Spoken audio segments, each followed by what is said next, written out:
Eh ben, bonjour à tous. Merci beaucoup d'être venus à cette présentation sur le React Compiler. Donc, du coup, on va commencer, on va rentrer dans le vif du sujet. Je vais vous présenter ce qu'est le React Compiler. Donc, qu'est-ce que c'est que le React Compiler? C'est une petite appli que j'ai dev de mon côté. Et c'est une appli toute simple qui sert à faire des compilations d'artistes. Donc, par exemple, si je mets Stromae ici, j'ai une petite recherche. J'ai des albums qui sortent, je peux en sélectionner plusieurs. Puis ensuite, je peux créer ma petite compilation. Et ensuite, quand je vais dans la liste de mes compilations, j'ai d'autres compiles que j'avais créé avant, parce que j'utilise cette appli au quotidien, évidemment. Et j'ai celles que je viens de rajouter. On peut faire ajouter des pouces en l'air, des pouces... Dans 2 secondes, en fait, tu n'as rien compris à ce qu'on avait dit. Ouais, comment ça? On va parler de React Compiler, pas d'un truc qui fait des compiles de musique. On parle du Ah, React Compiler, le truc qui permet de simplifier toute la mémorisation qu'il y a dans React. mais elle est vachement bien, mon appli, pourtant.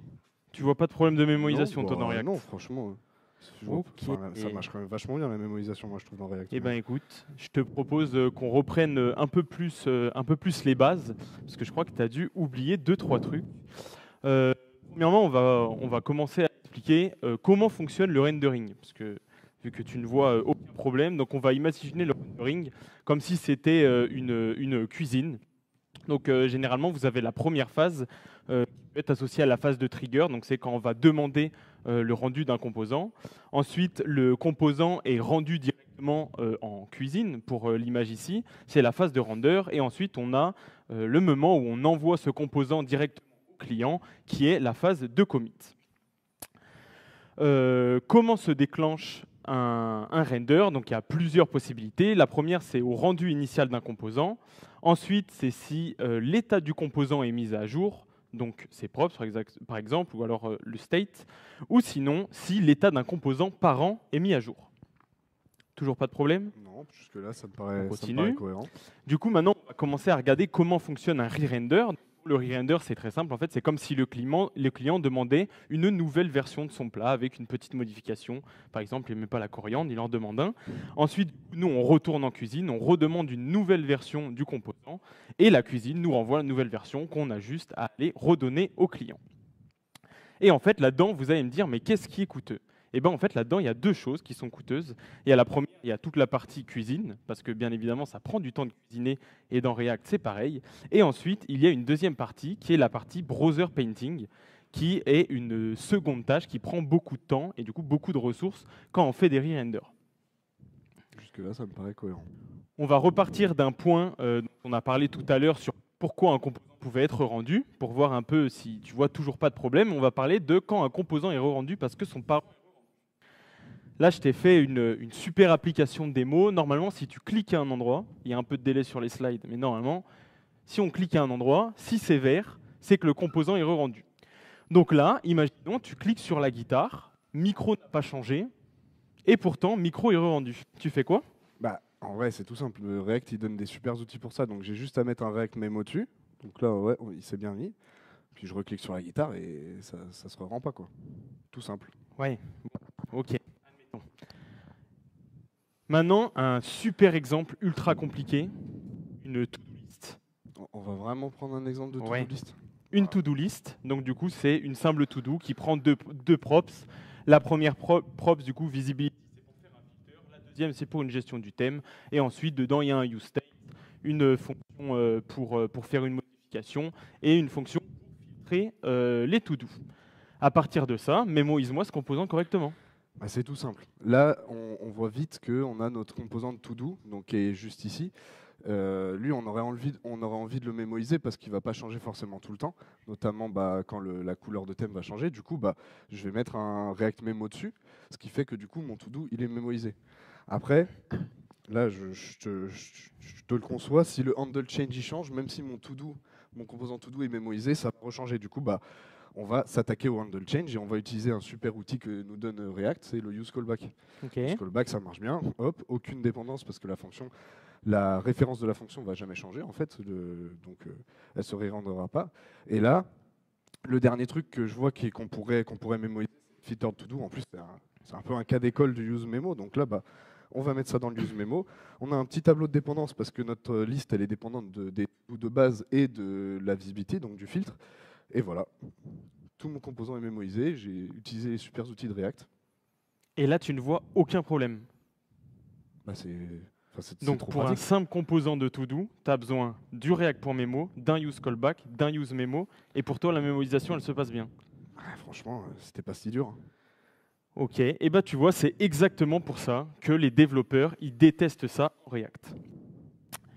Et c'est aussi pour ça que l'équipe de React, elle a décidé de sortir un outil que vous avez peut-être entendu parler dernièrement, qui est le React Compiler. Donc le React Compiler, je vous propose qu'on fasse un petit retour en arrière pour expliquer d'où est-ce que ça vient. Donc on va revenir en 2021, donc l'annonce officielle du React Compiler, qui avant s'appelait le React Forget. Et il faut savoir qu'en fait, le React Compiler, ça date pas de 2021, mais ça date de bien avant, même à l'époque où les functional components n'existaient pas, où on était encore en class component. Et ça vient d'un ancien projet qui était fait par l'équipe de React, qui s'appelait Prepack. Est-ce que quelqu'un connaît Prepack? Oh là là, une personne Ok, incroyable. je pensais que personne n'allait la voir. Et bah, du coup, ça date déjà de cette époque-là, au moment où ils ont commencé à réfléchir aux hooks, etc. Les premières discussions du React Compiler ont commencé. Donc en 2021, React Conf, c'est là où il y a les premières annonces. Donc il y a une super vidéo de la React Conf. On s'est beaucoup inspiré pour ce talk qui explique un peu d'où est-ce que ça vient et comment c'est censé fonctionner. Et en fait, le résumé qui est fait dans cette vidéo, c'est ce super tableau scientifique que, en gros, si vous avez une application React sans mémorisation, pour les développeurs, c'est incroyable, il n'y a rien à faire, pas de problème. Mais par contre, pour les utilisateurs, ça peut très vite devenir un calvaire parce que l'application est moins performante, donc vachement moins intéressante à utiliser. Et par contre, à l'inverse, si on se dit, OK, je me focalise sur la mémorisation, je mémorise tous mes composants correctement, dans ce cas-là, pour l'expérience développeur, c'est horrible, même si Lucas a un avis contraire, mais par contre, pour l'expérience utilisateur, c'est vachement mieux. Vous avez moindre rendu, etc. Sur des grosses applications, on peut vraiment voir une différence.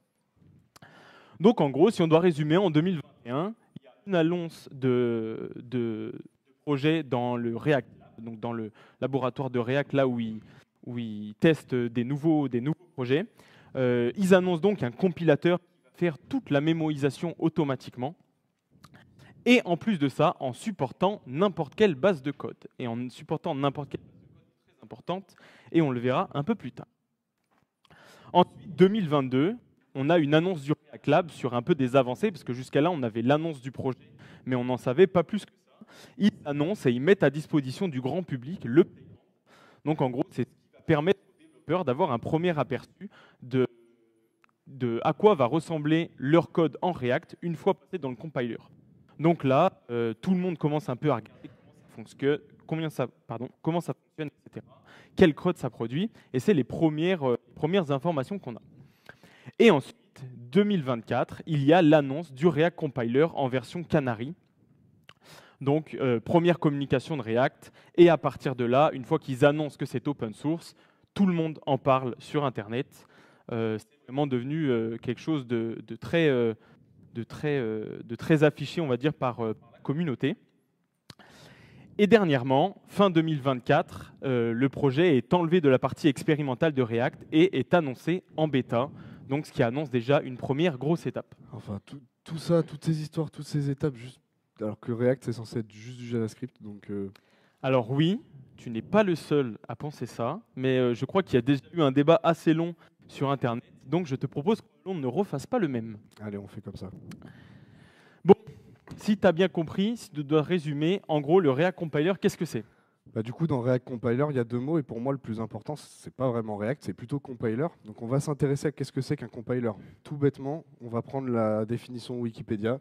Un compilateur, c'est un programme qui transforme un code source en code objet. Alors, je sais pas vous, mais c'est pas exactement ce que ça. Pour moi, la promesse du React Compiler, c'est pas trop ça. Du coup, je suis allé voir la définition d'un transpiler. Pareil, bêtement, je prends la définition Wikipédia. Un transpiler est un type de compilateur qui prend un code source, mais qui va le passer d'un langage de programmation en un autre langage de programmation. Et là, on s'approche déjà beaucoup plus de ce que fait réellement le React Compiler. Du coup, on pourrait se poser la question, Lucas, est-ce que c'est un compiler? Est-ce que c'est un... Ouais. est-ce que tu penses vraiment que c'est important? En vrai, pas tant. Non. Donc je pense qu'on va continuer, même s'il y a eu plein de discussions sur le sujet, on va continuer à appeler ça un compiler, même si peut-être que la définition n'est pas exacte. En effet. Mais du coup, au final, c'est quoi? Du coup, c'est la petite brique de code, donc le compiler qui va prendre votre code React et qui va le passer en un code React mémoisé. Mais c'est aussi un plugin ESLint, donc qui est un tout nouveau plugin ESLint. On va en parler encore par la suite, mais qui vous permet de faire en sorte que votre application et votre base de code soient enclins à marcher le mieux possible avec le React compiler. Et on va vous en parler par la suite. C'est un vrai bel ajout à tout l'écosystème React, même hors du React compiler. Et du coup, qu'est-ce que ça fait? Comme on vous l'a dit, ça permet d'oublier toute logique de mémorisation. C'est le compiler qui le fait à notre place. Donc plus de use memo, plus de react memo, plus de use callback. C'est quand même la belle vie. Tout est mémorisé automatiquement, les valeurs, les groupes de valeurs, dans les hooks et les composants. C'est tout fait pour nous. Ça a l'air plutôt pas mal du coup. Franchement, ça a l'air pas mal. Ah. Ça nous évite le re-rendu en cascade des composants. Donc comme on l'a vu dans les exemples qu'on avait avant, avec le petit micro et la guitare. Mais ça nous évite aussi les calculs coûteux externes à React, donc avec les use memo, ce genre de choses qu'on n'a plus besoin de faire. Mais ça permet aussi de faire pas mal de choses. Oui, parce qu'en fait, le projet, il n'est pas terminé. Il y a encore une bonne partie des équipes de React qui travaillent dessus. Et ils travaillent sur des nouvelles features pour le compiler, donc de la mémorisation directement dans les effets, du retraitement qui est fait en plus sur le JSX par les développeurs, l'amélioration des DevTools pour qu'on ait une meilleure visualisation de qu'est-ce que fait le React compiler dans ces cas-là. Donc le projet est loin d'être fini et vous pouvez suivre, il y a plein d'espaces de discussion où il parle des futures nouveautés et c'est assez prometteur. Et du coup, qu'est-ce que ça suppose? Et ben en fait, ça suppose quand même pas mal de trucs. Parce que là, avec ce que je t'ai dit, ça peut ressembler quand même un peu à de la magie. On dirait ils ont mis un outil, tout fonctionne correctement. Il y a quand même besoin que les développeurs fassent quelques trucs. Donc la première chose, c'est que vous devez avoir un code JavaScript qui est valide. J'espère que dans la salle, tout le monde fait du code JavaScript valide. Ensuite, il y a la vérification que toutes les valeurs sont accessibles, donc les vérifications de null check qui peuvent être faites avec type ou etc. Et dernière chose, et peut-être la plus importante, c'est que votre code doit respecter les rules of React. Lucas, interrogation. Rules of React, qu'est-ce que c'est? Alors, les rules of React, c'est un ensemble de règles qui en fait existent depuis le début de React, mais qui sont un peu tacites, qui sont un peu cachées. Donc, on vous a mis la doc si jamais vous voulez aller voir en même temps. On va vous parler de certaines, les plus importantes, mais il y en a, la liste est non exhaustive, mais on va vous parler des plus importantes. Donc, par exemple, la première, c'est que les composants et les hooks doivent être purs. Donc, pour ceux qui ne le savent pas, une fonction pure, ça veut dire que si elle prend toujours les mêmes paramètres en entrée, elle ressortira toujours le même retour. Donc, ça veut dire qu'il faut éviter que dans nos composants, on ait des effets aléatoires, on ait du random, ce genre de choses qui vont faire que deux appels du même composant avec les mêmes props ne rendra pas le même affichage. Donc ça veut dire que notre composant ne serait pas pur. Ensuite, il faut laisser à React la responsabilité d'appeler vos composants. Ça paraît peut-être un peu bizarre dit comme ça, mais ça ne vous viendrait pas à l'idée dans vos composants React d'appeler votre composant avec des parenthèses. Vous le mettez dans votre JSX, c'est React qui gère tout ça. Donc c'est un peu bête, mais c'est une règle importante. Et la troisième règle, c'est une règle qui, elle, pour le coup, est plus explicite depuis longtemps, donc vous la connaissez déjà peut-être, c'est la règle des hooks. Donc la règle des hooks, qu'est-ce que ça correspond? Ça correspond au fait qu'on ne peut pas appeler de hook, on peut les appeler qu'au top level d'un composant, donc pas après un if, pas dans un try-catch, ce genre de choses. Et les hooks et les composants ne peuvent être appelés que dans des éléments React, donc soit des hooks custom, c'est possible, soit d'autres composants React. Mais celle-là, elle est déjà un peu plus répandue. Ok, ça va, sur 20.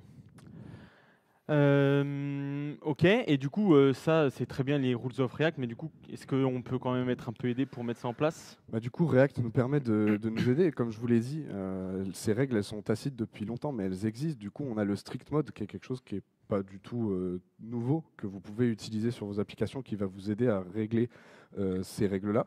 Il y a aussi le plugin ESLint officiel de React, pareil, qui existe depuis longtemps, mais qui gère déjà pas mal de ce genre de choses. Et le retour de notre plugin ESLint du React Compiler. Donc celui-là, c'est celui qui est sorti avec le React Compiler. Et c'est aussi ça que je vous disais, c'est que ce plugin ESLint, il peut être utilisé sans le React Compiler et il va mettre en lumière les endroits où vous ne suivez pas les rules of React. Donc ça, c'est le genre d'ajout où même si on ne parle pas du compiler directement, ça améliore l'écosystème React. Vraiment, vous pouvez l'utiliser à part, c'est assez cool. Yes. Donc, en gros, est-ce qu'on a besoin d'utiliser le React Compiler? La réponse, pour le moment, semble être oui. Donc, du coup, il n'y a plus besoin de mémorisation à la main comme on le faisait auparavant. En plus de ça, vous le verrez un peu après, et je te le montrerai, Lucas, c'est ultra facile à mettre en place. Ça fonctionne avec des versions de React inférieures à React 19.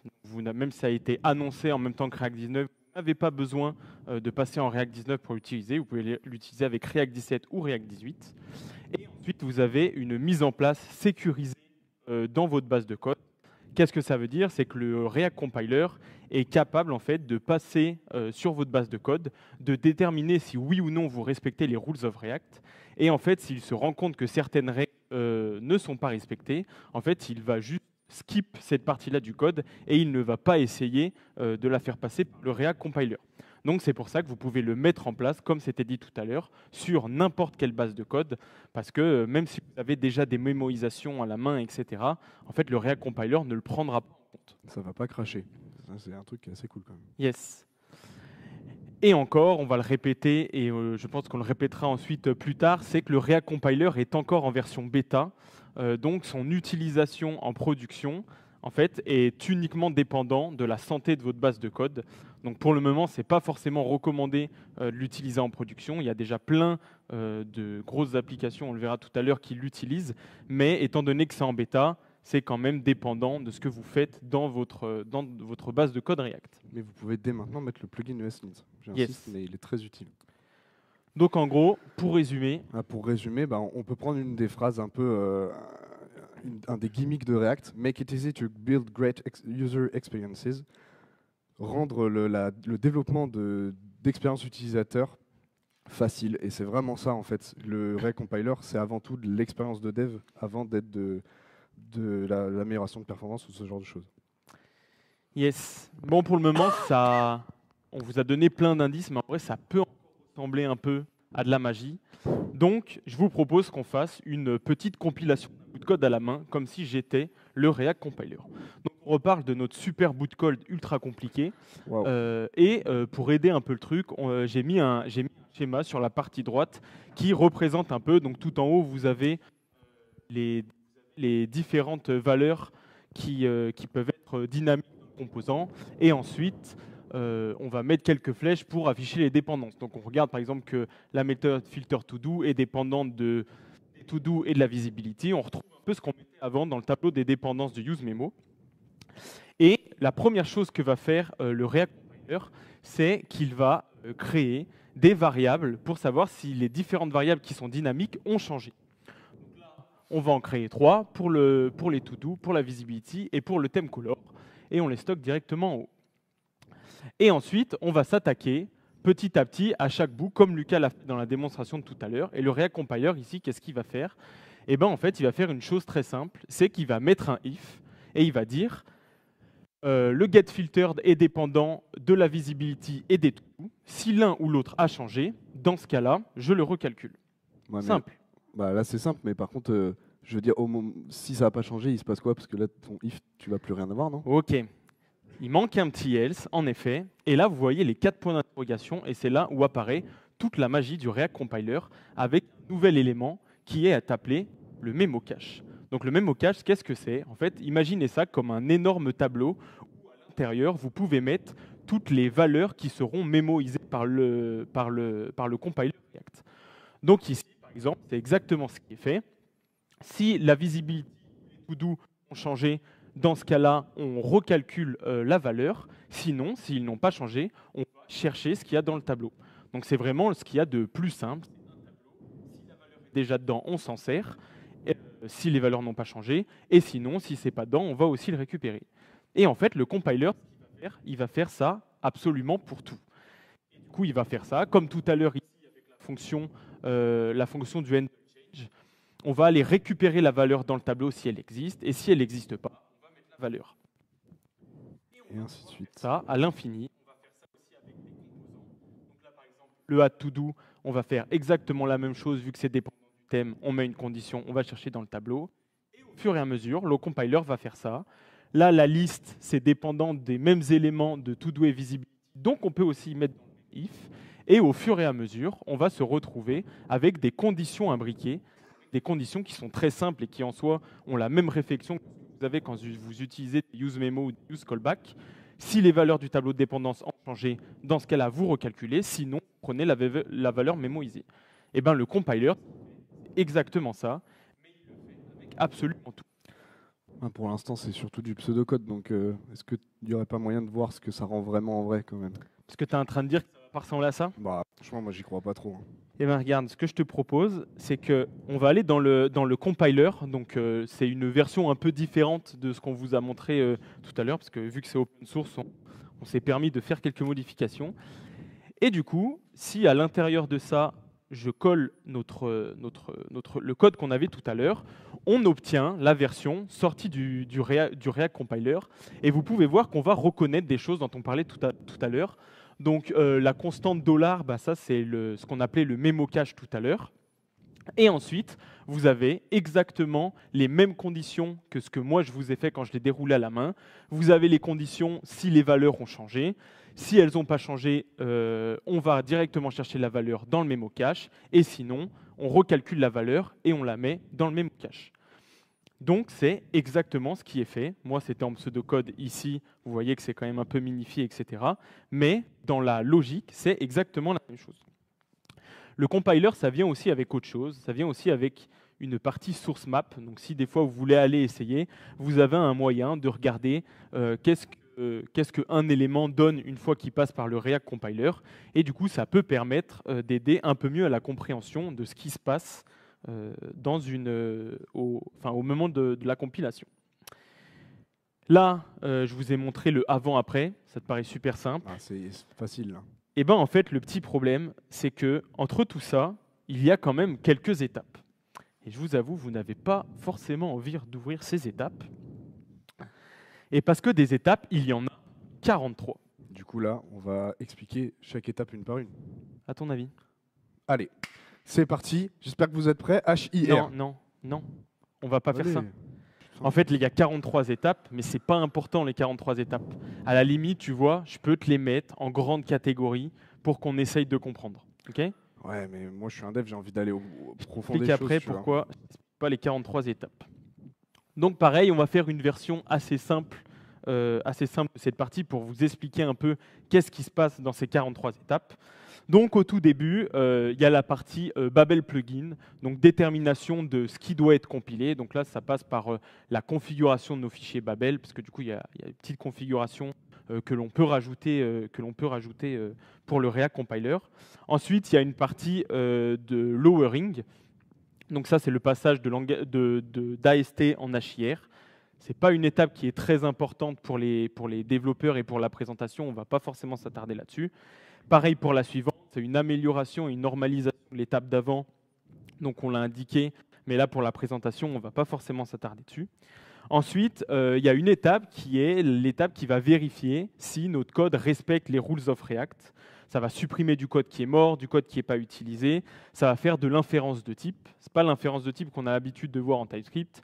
Ici, en fait, le React Compiler, ce qu'il va vérifier, c'est OK, cette valeur-là, elle peut changer. Ça, c'est une fonction. Ça, c'est un composant. Et en fait, il va mettre des petits tags sur les différents éléments pour pouvoir s'y retrouver après. Ensuite, il y a la phase de l'optimisation, donc Reactive Optimization.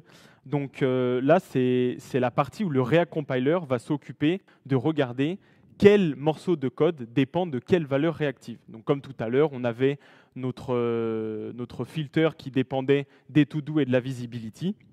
Et bien ici, en fait, ça se passe exactement dans cette partie du code-là, c'est de regarder les dépendances entre les bouts de code qui doivent être mémorisés et les variables dont ce bout de code dépend. Ensuite, il y a toute une partie qui est Reactive Optimization. Donc là, le but, c'est de faire les portées réactives comme je faisais tout à l'heure avec les if-else. Donc c'est exactement la même chose. Maintenant qu'on sait de quoi ça dépend, eh ben, on peut très bien faire le if et du coup associer ça avec la partie memo cache. Ensuite, il y a une simple partie de génération de code et on le renvoie au plugin Babel. Et pour finir, le plugin Babel, il récupère ce nœud de code et il remplace le nœud d'origine par ce nouveau nœud. Facile.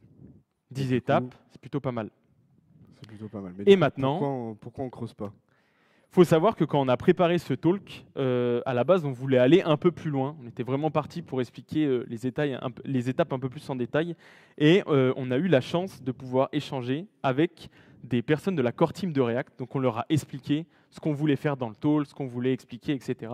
Et en fait, on s'est un peu pris un stop pour ceux qui veulent la traduction en français. En gros, on nous a dit, expliquez pas ça, c'est pas du tout le but du React Compiler, vous allez faire peur à tout le monde. C'est un truc qui est très important, qui est beaucoup mis en avant en fait sur les groupes de discussion avec la core team de React. C'est qu'en gros, ils ne veulent absolument pas que les développeurs aient à se poser la question de comment fonctionne le React Compiler derrière. Ils veulent vraiment que ça soit un outil, vous le mettez en place, vous le laissez travailler et vous n'avez pas d'intérêt à savoir ce qui se passe derrière. Donc, voilà pourquoi j'ai fait une version un peu plus simple. Ça me va. Pour pas te laisser tout seul avec ta super application de compilation de musique, je te propose qu'on l'utilise un peu. Et pour aller un peu plus loin, je te propose de compiler notre application de compilation avec le React Compiler. Ça te va? On va compiler le React Compiler avec React Compiler. Si ça, c'est pas magnifique, je sais pas ce que c'est. Allez, montre-moi ce que tu as fait. Alors, du coup, je vais commencer par aller sur l'application. Et évidemment, on n'a plus de serveur. Peut-être relancer le serveur de dev, ça marchera très certainement mieux. Hop. Magnifique.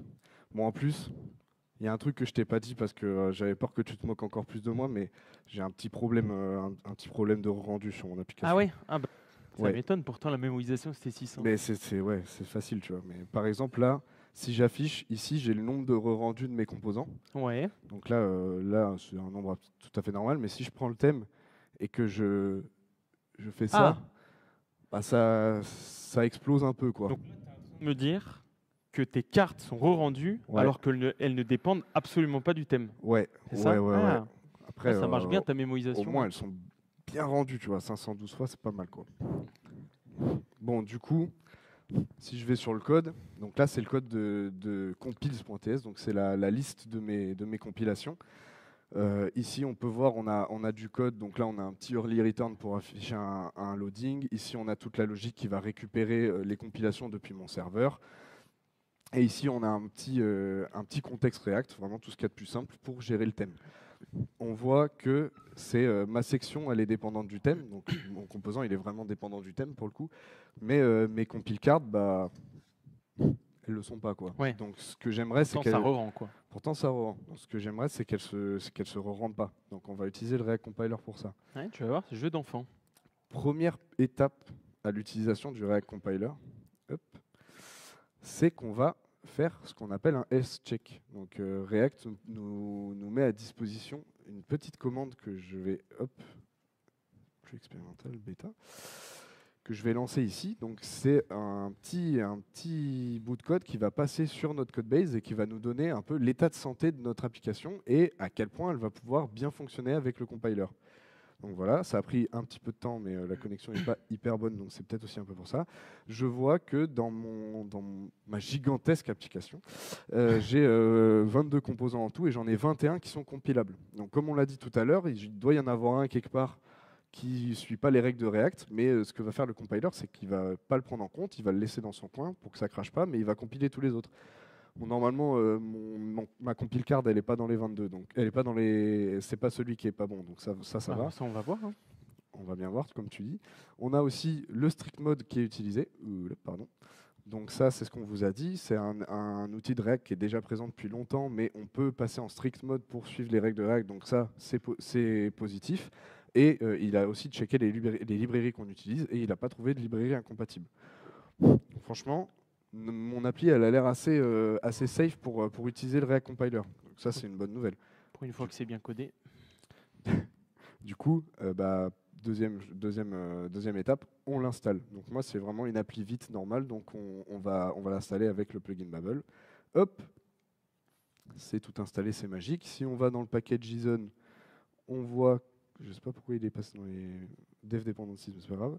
On a le Babel plugin React Compiler. Donc, on voit bien ici, on a un numéro de version qui est somme toute un peu cryptique. On vous le rappelle, c'est pas encore 100% prêt à la prod. Si vous l'utilisez, en soi, ça marche quand même déjà plutôt bien. Mais voilà, c'est pas encore tout à fait prêt à la prod. On reste en bêta. Donc voilà, c'est pour ça aussi qu'on a ce petit truc. Et pour l'activer, rien de plus simple. On va dans ici la vite config puisque j'utilise vite. Et on va rajouter un petit plugin à Babel. Hop, waouh, faut que j'apprenne à écrire. Plugins. Hop. Babel.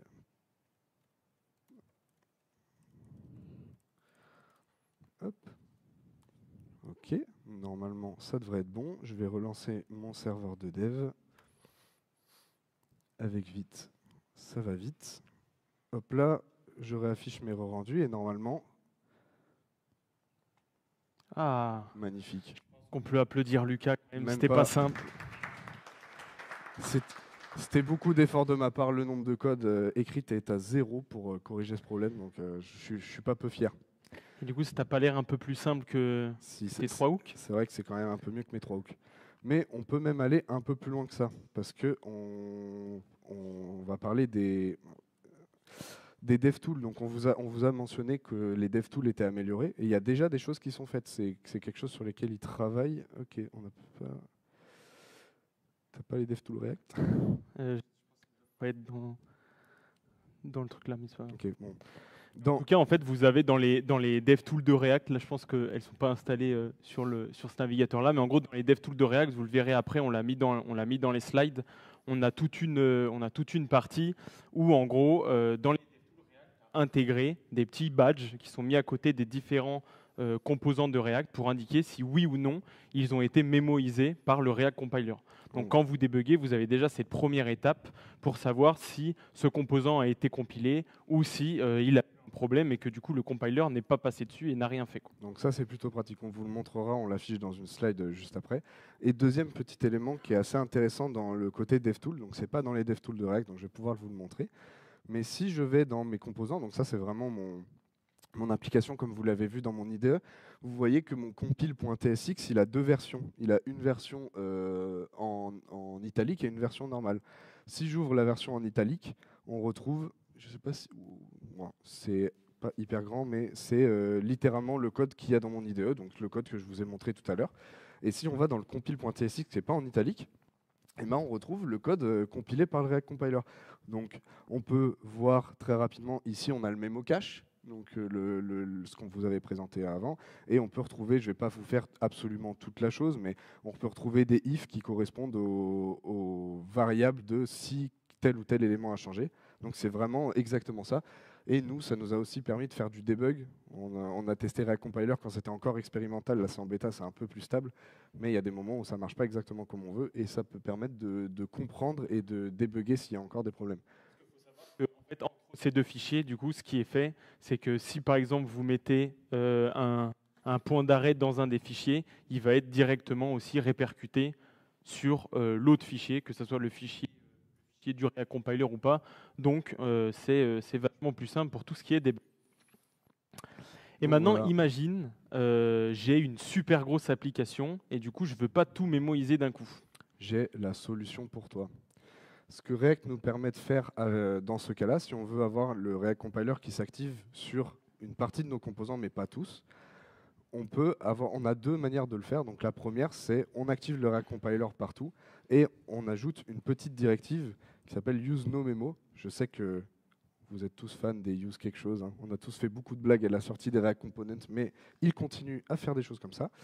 Donc je mets mon use no memo sur ma compile.tsx. Hop, je relance mon petit serveur de dev pour être sûr que ça marche.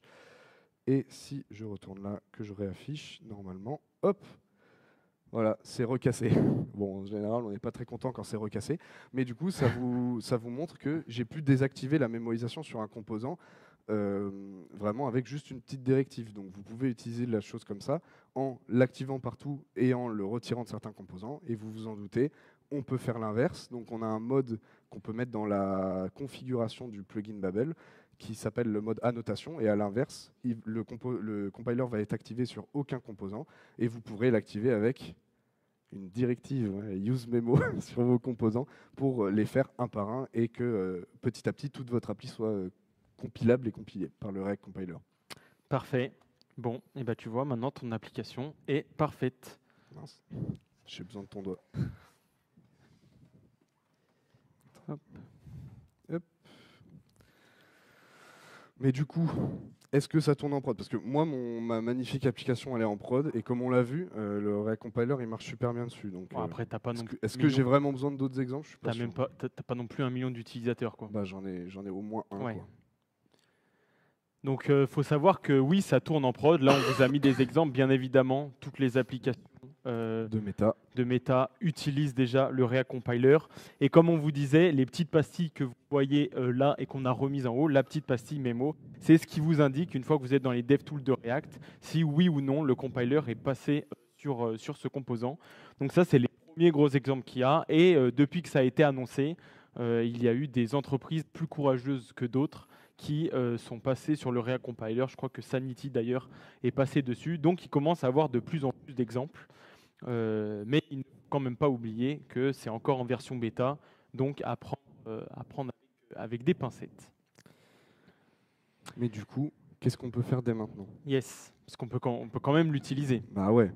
Bah du coup, dès maintenant, comme je vous l'ai montré, vous pouvez le tester. Par exemple, vous créez une branche et vous testez le React Compiler comme je l'ai fait là. Donc nous, on vous a montré la config avec Babel et avec Vite, mais en soi, vous pouvez l'utiliser avec déjà beaucoup d'autres technos. Donc on a Vite, on a Next aussi qui a un truc pour le faire. On peut l'utiliser avec Remix. Et même si vous faites par exemple du mobile, on peut l'utiliser avec React Native, avec Expo. On peut aussi l'utiliser si vous êtes en pur Webpack. Je suis désolé pour vous, mais en tout cas, vous pourrez continuer, vous pourrez tester le React Compiler. Donc ça, c'est vraiment trop bien. Donc il n'y a pas vraiment de raison de ne pas commencer aujourd'hui. En plus, il est en bêta, donc il commence à se stabiliser. Ça peut être bien pour prévoir les futures migrations de tester ça sur des branches. Et vous avez aussi la possibilité, je le redis, mais c'est important, de mettre dès maintenant le plugin ESLint qui prépare aussi à le faire. C'est ce que nous, on a fait typiquement dans le projet sur lequel je travaille. Et ça permet d'accompagner. Et le jour où on voudra mettre le compiler dessus, ce sera 1000 fois plus simple, parce qu'on aura déjà fait le travail un peu en amont. Du coup, t'en penses quoi? Franchement, moi je suis convaincu, hein, même si je trouve que la mémorisation avec React c'est faisable, mais là c'est vrai que c'est vraiment easier, better, faster, stronger, ça va vite, c'est facile, j'ai même pas eu besoin de faire une ligne de code et tout marchait quoi. Yes. Alors après, il faut quand même faire attention à certains trucs. Ça a été mis en avant par l'équipe de React. Il y a des choses que le React Compiler ne fait pas et ne fera jamais. Ça ne fera jamais une stratégie de re-rendu parfaite. Ce n'est pas parce qu'ils ont sorti le React Compiler que vous n'avez plus besoin de réfléchir à comment organiser vos composants pour éviter certains re-rendus, etc. Ce n'est pas fait pour ça. Ensuite, ça ne corrige pas du mauvais code. Si vous avez du code qui ne fonctionne pas, qui ne respecte pas les rules de React, ça ne va pas le corriger et ça ne va pas le rendre meilleur. On a eu l'exemple quand nous, on a fait certains tests où on ne comprenait pas pourquoi ça ne marchait pas. Et en fait, en étudiant, c'est que certaines règles étaient pas respectées, que ce soit des règles dans des use effects, etc. Donc ça ne corrige pas le mauvais code. Ensuite, ça ne supportera pas les features qui sont legacy. Donc si en rentrant chez vous, vous avez un projet en class component, j'espère pas pour vous, mais vous ne pourrez pas l'utiliser, ce n'est pas fait pour. Et ensuite, ça n'est pas et ça ne sera jamais une nouvelle manière d'écrire du code React. React ne veut pas ça, c'est pour ça qu'ils ont essayé de faire un outil où vraiment vous l'activez et vous n'avez pas à faire de modifications. Si vous avez déjà de la mémorisation dans votre application et que vous activez le compiler, vous n'avez pas besoin de l'enlever. Le React Compiler sait aussi gérer ça. Donc voilà. Mais par contre, il y a quand même des choses qui sont là, qui sont annoncées et qui seront faites. Il y a quand même des choses positives. Donc, comme Mika vient de le dire, on n'aura jamais du re-rendu parfait, mais ça limite vraiment le nombre de re-rendus en moyenne sur votre application. Ça limite quand même vraiment beaucoup. Hein. C'est jamais parfait, mais on n'en est quand même pas très loin. Et du coup, Un side effect de ça, en plus de l'expérience développeur qui est quand même vraiment plus agréable, bah, c'est que ça améliore quand même un peu les performances. On a certaines apps, on a eu quelques exemples sur X ou Blue Sky de personnes qui, en activant le compiler, avaient des pages qui étaient trop re-rendues et ce genre de choses. Bon, ça venait d'une erreur de leur part à la base, mais l'ajout du compiler a rendu leur app plus performante. Donc ça, c'est un side effect assez sympa. On a aussi du coup le JustWorks, on l'a beaucoup dit, mais leur envie c'est vraiment que ce soit simple à utiliser. C'est pour ça qu'on s'est fait gronder quand on a voulu rentrer dans le profond des étapes. Ça marche, vous le mettez, ça marche, et franchement c'est très très cool. Même la version expérimentale marchait quand même très très bien, la version bêta encore mieux, et la version stable marchera encore mieux, je l'espère. Ça améliore aussi tous les outils autour de l'écosystème. Donc comme j'ai dit, il y a le compiler en tant que tel, mais ça améliore les DevTools, puisque les DevTools vont pouvoir permettre d'ajouter des choses. Le plugin ESLint, je sais que j'en ai beaucoup parlé, mais vraiment, en tant que tel, il améliorera votre code React, puisqu'il vous donnera des règles à suivre qui sont vraiment des bonnes pratiques. Donc l'arrivée du compiler fait grandir tout l'écosystème. Et la dernière chose, qui est un petit point un peu négatif, on va dire, c'est que ça masque la gestion des rendus, comme du coup vous n'utilisez plus vos use effects, vos use callbacks, et que la mémorisation se fait toute seule par magie. Si vous avez des choses des problèmes de mémorisation, on va vous en montrer un juste après, ça le masque, et pour vous rendre compte que c'est la mémorisation qui pose problème, c'est moins évident que si on avait un use memo, qu'on l'enlève et on voit que ça marche plus, quoi.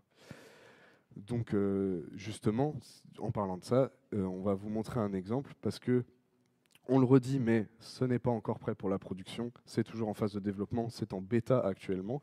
Et on a un exemple de fuite mémoire. Donc c'est un utilisateur, un blogueur qui s'appelle Kevin Scheiner, qui a fait un article sur une fuite mémoire en React.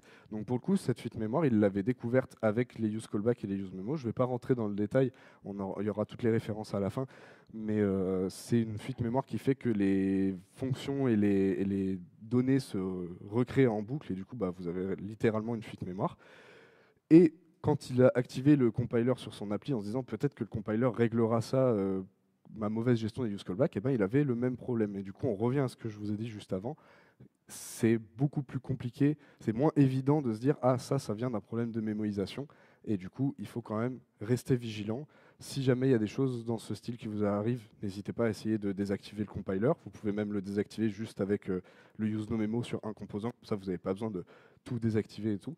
Mais voilà, c'est quand même quelque chose à prendre en compte. On est toujours en phase de dev, c'est encore pas parfait.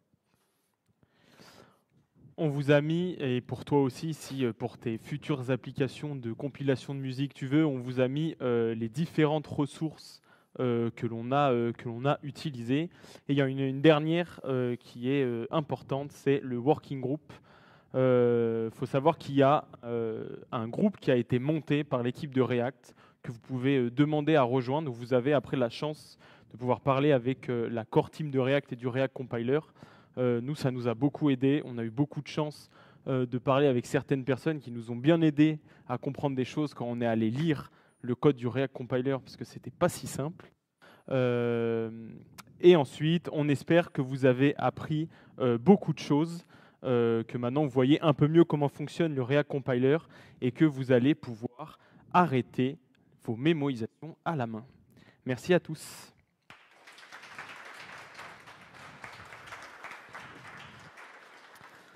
On vous laisse du coup, on a nos deux contacts. Donc moi c'est un Bento, lui c'est Blue Sky, et on a le lien de feedback au milieu. On le répète, mais les feedbacks, ça aide toujours, que ce soit positif ou négatif, tant que c'est constructif, on le prend. Et puis du coup, il reste 6 minutes si vous avez quelques questions. Yes.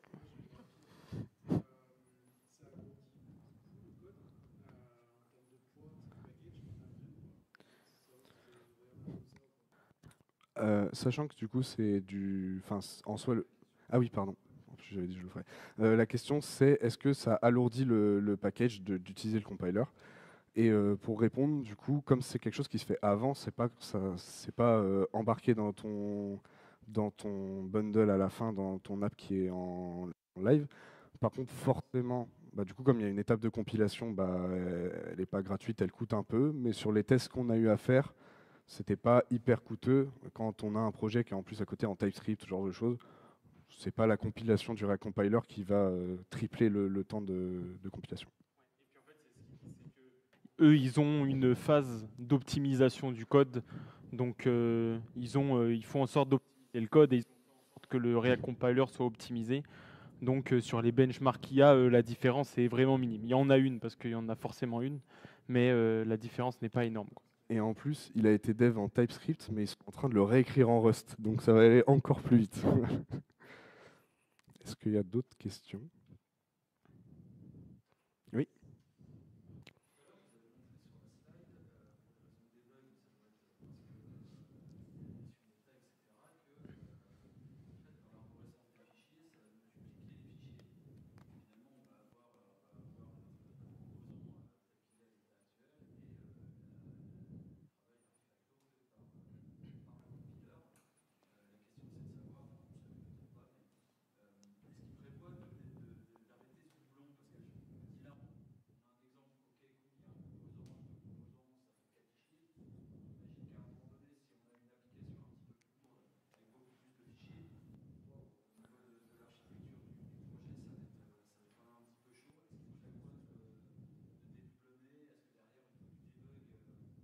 C'était dans les sources du Oui. navigateur. Ouais. Ouais, du coup, en fait, ça, je pense que Répète la question. tout à l'heure, on a montré dans l'application les composants qui étaient en double. On avait la version du composant et la version Compilé. après le React Compiler. Et la question, c'est est-ce qu'ils ont prévu d'enlever ce doublon? Le doublon est là parce qu'on est en mode de dev. Mais une fois que l'application est buildée, minifiée, etc., c'est les mêmes rendus que ce que tu as sur une application. C'est vraiment là, on va dire, pour du dev, une fois que tu actives le Pour se compiler, rendre compte, pour que tu puisses avoir la vision d'un fichier de l'autre, les mecs breakpoint, etc. Mais sinon, une fois c'est disparu. Merci à vous.